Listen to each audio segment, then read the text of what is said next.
Morning students. आज हम zoology practical के अंदर इकोलॉजी के एक्सपेरिमेंट्स के बारे में चर्चा करेंगे। इसमें तो प्रमुख एक्सपेरिमेंट है वो है एस्टिमेशन ऑफ डिसॉल्व ऑक्सीजन, यानी कि पानी में घुली हुई ऑक्सीजन की मात्रा ज्ञात करना। इस एक्सपेरिमेंट को हम पॉइंट्स के रूप में डिस्कस करेंगे। तो सबसे पहला पॉइंट होता है इसका उद्देश्य यानी ऑब्जेक्ट। ऑब्जेक्ट क्या है हमारा? किसी भी एक्सपेरिमेंट का ऑब्जेक्ट जो है उसका एक लाइन का ऑब्जेक्ट होता है जिसमें हमें क्या चीज ज्ञात करनी होती है वह बताना होता है उसमें। तो इसका उद्देश्य है रिंकलर विधि से जल में घुली हुई ऑक्सीजन का आकलन करना, यानी इसके अंदर ऑक्सीजन का जो आकलन करेंगे हम वो रिंकलर विधि से करेंगे। उसके बाद में दूसरा पॉइंट है आवश्यक सामग्री, क्या क्या रिक्वायरमेंट चाहिए हमें। उसमें रसायन भी चाहिए होते हैं और उसमें एपरेटस उपकरण भी चाहिए। तो रसायन कौन कौन से चाहिए? सबसे पहले मैग्नस सल्फेट चाहिए हमें, पोटेशियम आयोडाइड चाहिए, पोटेशियम हाइड्रोक्साइड चाहिए होता है, सांद्र सल्फ्यूरिक अम्ल चाहिए होता है, सोडियम थायोसल्फेट होता है चाहिए, और स्टार्च एज ए इंडिकेटर के रूप में चाहिए होता है। उसके बाद में कुछ ग्लासवेयर्स चाहिए होते हैं जैसे कि ब्यूरेट है, ग्रेजुएटेड पिपेट है, कॉनिकल फ्लास्क है, ड्रॉपर है, बीओडी बोतल है। ये कुछ ग्लास के एपरेटस हैं। इसके डायग्राम इसमें दिखाए गए हैं। वॉल्यूमेट्रिक फ्लास्क है ये सबसे पहले। उसके बाद में ये ब्यूरेट दिखाया गया है। ब्यूरेट आशंकित होता है और ये स्टैंड पे लगा रहता है। और ये ग्रेजुएटेड सिलेंडर है जिसमें हम विलियन की का वॉल्यूम नापते हैं। और ये ग्रेजुएटेड एक पिपेट है या ड्रॉपर है जिसमें नाप करके कोई चीज को डाला जाता है। थोड़ी मात्रा में अगर नाप करके डालना हो तो इसका उपयोग करते हैं। और उसके बाद में ये बीओडी बोतल है जिसके अंदर ऑक्सीजन की मात्रा ज्ञात करने के लिए इसी प्रकार की विशेष प्रकार की ये बोतल हम काम में लेते हैं। ये 300 ml की बोतल होती है। इसे बायोलॉजिकल ऑक्सीजन डिमांड बोतल कहते हैं, बीओडी बोतल। इसके बाद में इसका तीसरे नंबर पर आता है इसका सिद्धांत या प्रिंसिपल। प्रिंसिपल क्या है? हम ये जानते हैं कि जल में घुली हुई ऑक्सीजन की मात्रा के मापन से घुलित ऑक्सीजन की मात्रा का आकलन किया जाता है। और घुली हुई ऑक्सीजन जीव जंतुओं के लिए, एक्वेटिक एनिमल्स के लिए बहुत जरूरी होती है, बहुत अत्यंत आवश्यक होती है। वायवीय जीवाणु हो या जलीय जीव जंतु हो जैसे कि मछली है, इसमें जीवित रहने के लिए घुली हुई ऑक्सीजन की आवश्यकता होती है। यदि जल में घुलित ऑक्सीजन की मात्रा कम हो जाए तो न केवल जलीय जीव जंतु बल्कि ये वायवीय जीवाणु भी अपशिष्ट पदार्थों का जो उपचार करते हैं वो नष्ट हो जाएंगे। इस प्रकार से ये पूरे जो इकोसिस्टम चलता है, एक एक्वेटिक इकोसिस्टम, वो ब्लॉक हो जाएगा। तो इसलिए उसमें बीओडी यानी घुली हुई ऑक्सीजन की एक निश्चित लेवल पर मात्रा का होना जरूरी होता है। इसलिए घुली हुई ऑक्सीजन या डिसॉल्व ऑक्सीजन की अति आवश्यक होती है। इसे सीधे मापना संभव नहीं है, इसके लिए इनडायरेक्ट रूप में इसको नापा जाता है। इनडायरेक्ट रूप में कैसे? कि इसमें जल में घुली हुई ऑक्सीजन को सीधे नापने में असमर्थ होते हैं हम। इसके लिए हम ऑक्सीजन के वाहक के रूप में उपयोग में लिया जाता है मैग्नस हाइड्रोक्साइड। मैग्नस हाइड्रोक्साइड जो कि मैग्नस सल्फेट प्लस पर KOH की क्रिया कराने से उत्पन्न होता है, यानी KOH plus manganous sulphate is equal to manganous hydroxide जो ऑक्सीजन कैरियर का काम करता है।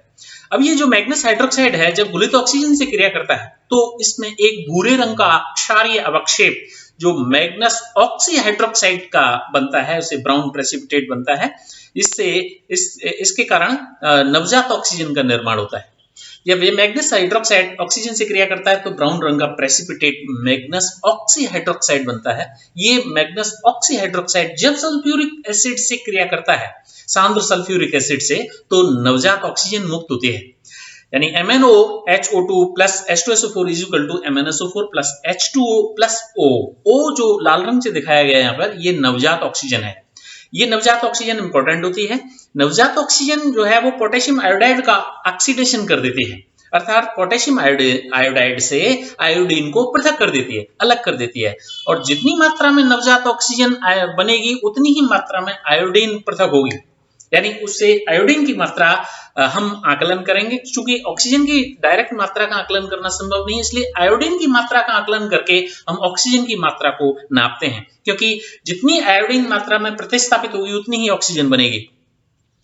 तो इसके लिए हम जो है ये इसकी रिएक्शन होती है 2Ki प्लस H2SO4 प्लस नवजात ऑक्सीजन, फिर उसके बाद में पोटेशियम सल्फेट प्लस जल प्लस आयोडीन बनती है। जितनी मात्रा में नवजात ऑक्सीजन बनेगी उतनी ही मात्रा में आयोडीन मुक्त होगी। यानी ये हम कह सकते हैं कि I2 यानी कि replaced iodine is equal to oxygen dissolve oxygen. इसलिए ऑक्सीजन की मात्रा को नापने के लिए आयोडीन की मात्रा को नापा जाता है, क्योंकि मुक्त ऑक्सीजन प्रतिस्थापित आयोडीन के ही बराबर होती है। इसके बाद सोडियम थायोसल्फेट के मानक विलयन में स्टार्च के घोल को सूचक की तरह प्रयोग में लाकर के और टाइट्रेशन के द्वारा मुक्त हुई आयोडीन की मात्रा ज्ञात की जाती है और अंत में गणना करके कैलकुलेशन करके उसका समतुल्यांक ऑक्सीजन की मात्रा ज्ञात कर लेते हैं। इसके लिए चौथे नंबर पर आते हैं अभिकर्मक। क्या क्या रिएजेंट्स चाहिए हमें? रिएजेंट्स में केमिकल्स होते हैं बेसिकली, तो वो केमिकल्स कौन कौन से केमिकल्स चाहिए? सबसे पहले चाहिए मैग्नस सल्फेट का विलयन चाहिए होता है। मैग्नस सल्फेट का विलयन कैसे बनाते हैं? मैग्नस सल्फेट का विलयन बनाने के लिए उबाल करके ठंडे किए हुए आसुत जल यानी डिस्टिल्ड वाटर लेते हैं। 100 ml डिस्टिल्ड वाटर में या तो 48 ग्राम मैग्नस सल्फेट MnSO4.4 H2O डालें या 40 ग्राम MnSO4.2 H2O डालें या 36.4 ग्राम MnSO4.H2O को घोल में बना करके घोल करके और विलयन बनाया जाता है। उसके बाद में दूसरे नंबर पर आता है क्षारीय आयोडाइड एजाइड।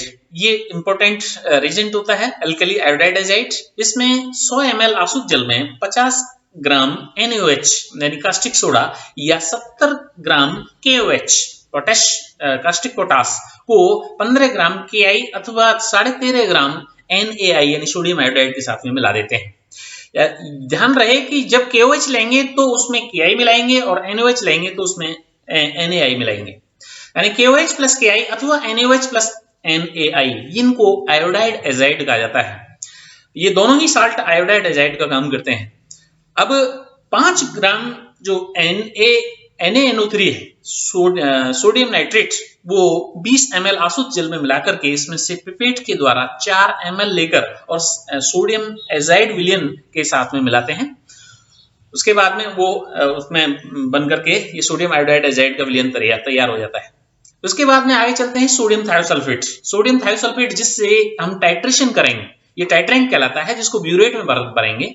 उसको तैयार करने के लिए इसको सोडियम थायोसल्फेट को हाइपो भी कहा जाता है, शॉर्ट में हाइपो कहते हैं इसको।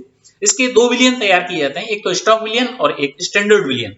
स्टॉक विलयन बनाने के लिए जिसकी नॉर्मेलिटी 0.1 होती है, उसको बनाने के लिए 24.82 gram sodium thiosulphate Na2H2O3 0.5 H2O को उबाल करके ठंडे करके आसुत जल में घोल करके 1 लीटर बना लेते हैं उसको पूरा। उसमें कुछ प्रिजर्वेटिव भी डालते हैं, जैसे कि या तो कास्टिक सोडा डाल दें या 0.4 ग्राम बोरेक्स डाल दें या 5 ml क्लोरोफॉर्म डाल दें, जिससे कि वो, और उसके बाद में छायादार और अंधेरे स्थान पर रखते हैं जिससे कि वो एज इट इज बना रहता है, उसमें कोई रिएक्शन नहीं होती ज्यादा। उसके बाद दूसरे नंबर पर आता है स्टैंडर्ड सॉल्यूशन। स्टैंडर्ड सॉल्यूशन या मानक विलयन, वो ये इसकी नॉर्मेलिटी Ny40 होती है। Ny40 को अगर डिवाइड करके देखें तो 0.025 नॉर्मेलिटी N के बराबर होती है। उपरोक्त स्टॉक विलयन में से ऊपर जो बनाया है हमने, स्टॉक विलयन बनाया है, उसमें से 250 ml लेकर के और 1 लीटर आसुत जल में मिला करके इसका स्टैंडर्ड सॉल्यूशन बन जाता है। और इस स्टैंडर्ड सॉल्यूशन की नॉर्मेलिटी Ny40 होती है। इसे भी गहरे रंग की बोतल में रख देते हैं, अंधेरे और छायादार स्थान में रख देते हैं, क्योंकि ये प्रकाश से क्रिया करके ये अपनी रिएक्शन चेंज कर देते हैं, अपनी मूल उसमें चेंज ले आते हैं। उसके बाद में लास्ट में है स्टार्च इंडिकेटर। थोड़े से आसुत जल में 0.5 ग्राम स्टार्च पाउडर लेकर के उसे घोल लेते हैं और इसे 100 ml उबलते हुए जल में डाल करके कुछ देर उबालें, जिससे कि वो अच्छे से घुल जाए, और उसको ठंडा करके और इसको इंडिकेटर के रूप में उपयोग करते हैं।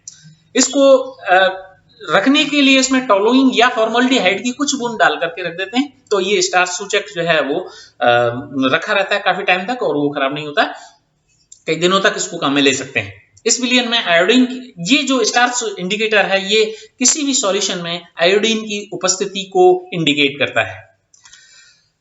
अब उसके बाद में आगे चलते हैं विधि, इसकी प्रोसीजर क्या होती है। विधि को जानने के लिए जल में घुली हुई ऑक्सीजन की मात्रा का आकलन करने के लिए जलाशय पर ही ऑक्सीजन को फिक्स करना पड़ता है, अदरवाइज वो जल में से धीरे धीरे मुक्त होकर के उसकी मात्रा कम हो जाती है, तो एग्जैक्ट जो अमाउंट है वह उसका पता नहीं चल पाता। इसके लिए उस जलाशय पर जाकर ही, तालाब पर जाकर के ही और बीओडी बोतल के अंदर उसको फिक्स करना पड़ता है। सावधानी से 300 ml की बीओडी बोतल लें और किनारे तक पूरा उसको भर लें, वो फुल भर लेते हैं। तो अब इसमें अब 2 ml मैग्नीज सल्फेट डालते हैं। मैग्नीज सल्फेट पिपेट से उसमें मिला देते हैं और इसी प्रकार से अब इसमें 2 ml अल्कली आयोडाइड एजाइड मिला देते हैं और इसको अल्कली आयोडाइड एजाइड मिलाने के बाद में ऑक्सीजन जो है होगी तो उसमें भूरे रंग का बादली अवक्षेप प्राप्त हो जाएगा। भूरे रंग का इसमें प्रेसिपिटेशन प्राप्त हो जाता है जिसे फ्लॉग कहते हैं। अब इसे तुरंत स्टॉपर से बंद करके बोतल को 3-4 बार उल्टा और सीधा इस प्रकार से घुमाते हैं ताकि वो अच्छे से मिक्सअप हो जाए और इसे जैसे ही इसको सीधा रखेंगे, सीधा रखने पर गुरुत्वाकर्षण के कारण इसका जो प्रेसिपिटेशन है वो नीचे बैठ जाता है और इसके बाद में पुनः बोतल को 4-5 बार उल्टा सीधा करके और सीधा रखने पर अवक्षेप जो है गुरुत्वाकर्षण के कारण नीचे बैठने देते हैं। अब इसमें 2 ml सल्फ्यूरिक अम्ल की डालते हैं। 2 ml सल्फ्यूरिक अम्ल डालते ही बोतल बंद करके हिलाने पर अवक्षेप डिसॉल्व हो जाता है। अवक्षेप डिसॉल्व होने के बाद में बिल्कुल ट्रांसपेरेंट विलयन प्राप्त होता है। जो अवक्षेप भूरे रंग का, हल्के ब्राउन रंग का था, वह अब वो विलयन जो है वो वाइन कलर का सॉल्यूशन बन गया है, ट्रांसपेरेंट सॉल्यूशन। अब ये पीले रंग का पारदर्शी विलयन दिखता है। इसमें नवजात ऑक्सीजन बनती है जिसके कारण इसका रंग पीला हो जाता है या हल्का लाल दिखाई देता है। इसी रूप में इसको 8 घंटे तक अंधेरे और ठंडे स्थान में रख करके काम में लिया जा सकता है। अब इसमें से एक कॉनिकल फ्लास्क में 50 ml विलयन लेकर के और सोडियम थायोसल्फेट के साथ में टाइट्रेशन करते हैं। टाइट्रेशन करने के लिए जब ये हल्का पीला होने लगे तो इसमें 2 ml स्टार्च सूचक डाल देते हैं। स्टार्च इंडिकेटर डालते ही इसका रंग नीला हो जाता है क्योंकि उसमें जो लिबरेट आयोडीन है वो स्टार्च के साथ क्रिया करके पर्पल कलर का रंग देती है। तो पर्पल कलर का या नीले रंग का रंग जब हो जाए तो इसका मतलब है कि उसमें आयोडीन की मात्रा है और वो स्टार्च से रिएक्शन कर रही है। अब भी सोडियम थायोसल्फेट के साथ में टाइट्रेशन लगातार जारी रखते हैं और एक बिंदु ऐसा आता है जब नीला रंग गायब हो जाता है। जब नीला रंग गायब हो जाए तो उस बिंदु को नोट कर लेते हैं, उस रीडिंग को नोट कर लेते हैं। वह रीडिंग होती है V3 या ब्यूरेट का पाठ्यांक V3। जो हमने टाइट्रेशन के लिए उसमें लिया था, जो 50 ml लिया था, उसकी मात्रा होती है V2 और ये जो ब्यूरेट की रीडिंग है वह है V3। यानी टाइट्रेंट यूज्ड यानी V3 की मात्रा सैंपल में घुलित ऑक्सीजन की सांद्रता के बराबर होती है। इसी प्रकार से 3 या 4 रीडिंग कर लेते हैं और उनका औसत निकाल करके फॉर्मूला में मान रख करके और ऑक्सीजन की, घुली हुई ऑक्सीजन की मात्रा हम ज्ञात कर लेते हैं। ये इसको एक चित्रों के द्वारा इंडिकेशन दिखाया गया है कि इसमें ये बीओडी बोतल है, इसमें ये कॉर्क के द्वारा इसमें लिया और पानी भर लिया। पानी लेने के बाद में इसमें मैग्नीज सल्फेट इसमें डाला। मैग्नीज सल्फेट डालने के बाद में पोटेशियम या सोडियम आयोडाइड एजाइड डाला। आयोडाइड एजाइड डालने के बाद में और फिर इसमें कंसंट्रेट H2SO4 डाला। कंसंट्रेट H2SO4 डालने के बाद में इसको 3-4 बार ऊपर नीचे हिलाया और फिर इससे ये पीले रंग का एक विलयन प्राप्त होता है। इसमें से 50 ml टाइट्रेशन के लिए लिया और टाइट्रेशन किया। फिर उसके बाद में जब कलर गायब हो गया तो उसको रीडिंग को नोट कर लिया। वो रीडिंग होती है अपनी इसकी ऑक्सीजन की कंसंट्रेशन की। तो इस प्रकार का ये नीला रंग प्राप्त होता है जो इसमें दिखाया गया है। इसके बाद यदि ये एक्चुअल में ये किया कैसे जाता है तो इसको हम एक वीडियो के द्वारा देखते हैं कि to estimate the dissolve oxygen in the water sample. कोई भी वाटर सैंपल हम लेकर के आते हैं, जैसे ये तालाब से लाया हुआ एक वाटर सैंपल है, इसमें 2 लीटर की बोतल में, इसमें से बीओडी बोतल भरी, बीओडी बोतल पूरी भर ली। बीओडी बोतल में पूरी भरने के बाद में इसमें मैग्नस सल्फेट मिलाएंगे। अब ये इसमें से ये मैग्नस सल्फेट लिया, ये हल्के से रेड रंग का मैग्नस सल्फेट है। ये टेस्ट ट्यूब में ग्रेजुएटेड टेस्ट ट्यूब या ग्रेजुएटेड सिलेंडर के द्वारा इसमें बोतल में, बीओडी बोतल में डाल दिया और इसको ढक्कन को वापस बंद कर दिया और इसको सिलेंडर को आशुद्ध जल से दोबारा से धोया। वॉश करने के बाद अब इसमें डालेंगे iodide azide solution. Iodide azide solution उतना ही 5 ml या 10 ml जितना भी नापना है उसमें नाप करके इस ग्रेजुएटेड सिलेंडर से और इसके बाद में इसमें बोतल में डाल देते हैं और इसमें जैसे ही आयोडाइड एजाइड सॉल्यूशन डालेंगे वैसे ही इसका ब्राउन कलर का प्रेसिपिटेशन बन जाएगा। ब्राउन कलर का प्रेसिपिटेशन बनेगा। इसका ढक्कन कस के बंद करें और इसको 3-4 बार ऊपर नीचे करने के बाद में ये इसका बिल्कुल एकदम ब्राउन कलर का फ्लॉक या बादली कलर का अवक्षेप प्राप्त होता है। ये बादली कलर का जो अवक्षेप है ये सोडियम ऑक्सी हाइड्रोक्साइड का होता है। इसमें ये ब्राउन कलर का अवक्षेप हो गया। अब इसको अगर रख देंगे हम तो रखने के बाद में ये धीरे धीरे सेटल डाउन हो जाएगा। सेटल्ड हो जाएगा, नीचे जम जाएगा गुरुत्वाकर्षण के कारण। ये नीचे धीरे धीरे धीरे धीरे, जैसे हम इसमें देख रहे हैं कि ऊपर से नीचे की तरफ ये धीरे धीरे ये सेटल होने लग रहा है। सेटल जब ये होने लगे तो थोड़ी देर बाद में इसमें अब क्या डालेंगे, अब इसमें कंसंट्रेट H2SO4 डालेंगे। 5 ml कंसंट्रेट H2SO4 इसमें नापेंगे ग्रेजुएटेड सिलेंडर में, ये इसमें नापा, और ये इससे पिपेट से कंसंट्रेट H2SO4 इसमें डाला ग्रेजुएटेड सिलेंडर में। और जब ये 5 ml हो जाए तो इसको फिर इसमें फ्लास्क में या बीओडी बॉटल के अंदर डाल देते हैं। कंसंट्रेट H2SO4 का काम ये होता है कि वो जो भी अवक्षेप होता है इसके अंदर, उस अवक्षेप को डाइल्यूट कर देता है, घोल देता है, उसको डिसॉल्व कर देता है। अब ये अवक्षेप नहीं रहेगा।